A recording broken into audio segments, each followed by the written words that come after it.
talk about CoQ-10, which is one of my favorite things to use for high blood pressure. There are several natural other things you can do for high blood pressure, but this is just the one I'm going to address today.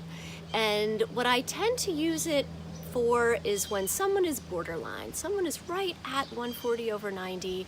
We're trying to decide, do you need to start a medication or not? They're usually already eating pretty well, working on their diet, making sure their weight is good. You know, you want to eat that Mediterranean diet with lots of fruits and vegetables because all those antioxidants are going to help your arteries be more flexible, which is ultimately the problem in high blood pressure. Your arteries get stiff and then your heart has to pump extra hard, and that's what makes it bad for you. But so what I'll often do is say, well, let's take a month. Let's do 100 milligrams of CoQ-10 every day, come back in a month and we'll recheck you. And it's not a huge effect, it's just 5 or 10. In blood pressure we use milligrams of mercury, but it's just that 5 or 10 number on the top and the bottom, but it can be just enough to get you down to 130/80, which is still not exactly where we want it to be, but it's much healthier than 140/90.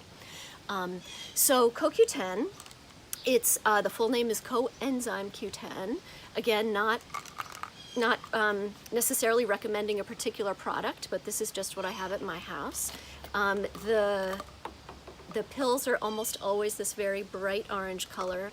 Sometimes you see it as ubiquinone or ubiquinol. Some people feel very strongly that one kind versus another is much more effective. I have not suggested any particular brand or type to my patients, just 100 milligrams, and I've had really excellent results. The studies that have been done on CoQ-10 for blood pressure were actually done at 200 and 300 milligrams. So if 100 isn't working, you could certainly bump it up, and it is very safe. You can go up to 600 milligrams. There's really no known toxic dose of CoQ-10. It might upset your stomach a little bit, but that's about it. Studies have also been done to show it's really good for heart failure. In general, it's good for muscles, so it's really good for the heart muscle. If you're on a statin medication, that depletes your CoQ-10, so it's good to take CoQ-10 with a statin medication.